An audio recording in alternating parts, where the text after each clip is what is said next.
सिंदेवाही तालुक्यातील कच्चेपार अंदाजे 8 किलोमीटर येथे बाळासाहेब ठाकरे स्मृती मातोश्री बांधकाम योजनेअंतर्गत उभारण्यात येत असलेले नवीन ग्रामपंचायत भवन हे थेट वन विभागाच्या जागेवर आणि कायदेशीर परवानगीशिवाय उभारले जात असल्याचा गंभीर प्रकार समोर आलाय।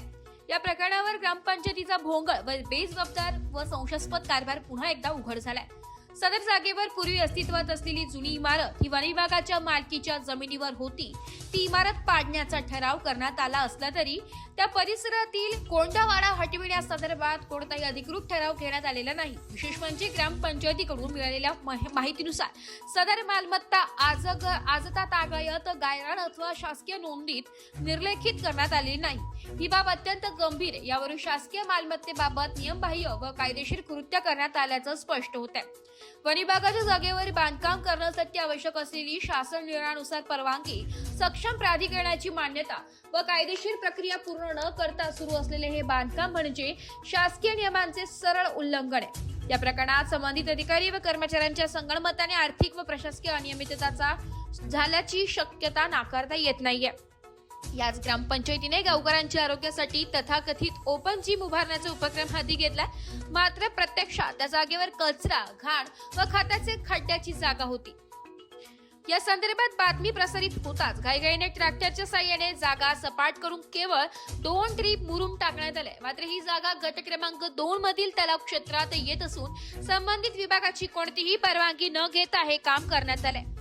या गट क्रमांकात यापूर्वी एका सामान्य नागरिकांचे अंदाजे 2 लाख रुपये खर्च करून घराचे बांधकाम स्लॅब लेवल पर्यंत गेले असता तलाव क्षेत्र आहे या कारणावरून तहसीलदार मार्फत ते बांधकाम पाडण्यात आलेले होते। मग त्याच गट क्रमांकात ग्रामपंचायतीला खुले जिम उभारण्याची परवानगी कशी मिळाली हा प्रश्न उपस्थित होत आहे।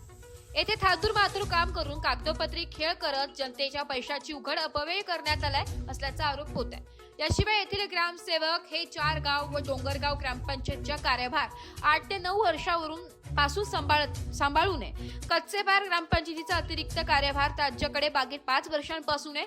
अतिरिक्त कार्यभार हा तात्पुरत्या स्वरूपाचा असतो, मात्र इतक्या दीर्घकाळ एका कर्मचाऱ्याकडे अनेक ग्रामपंचायतीचा ताबा देणे हे महाराष्ट्र शासनाच्या बदली धोरणाचा उघड भंग असून प्रशासकीय दृष्ट्या अत्यंत गंभीर बाब आहे।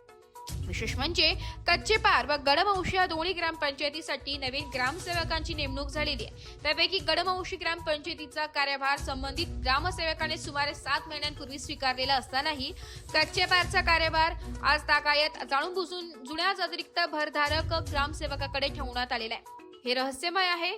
ही सर्व परिस्थिती आर्थिक व प्रशासकीय अनियमिततेस वाव देणारी असून अनेक ग्रामपंचायतीचा ताबा एकाच व्यक्तीकडे ठेवणे संशयास्पद आहे।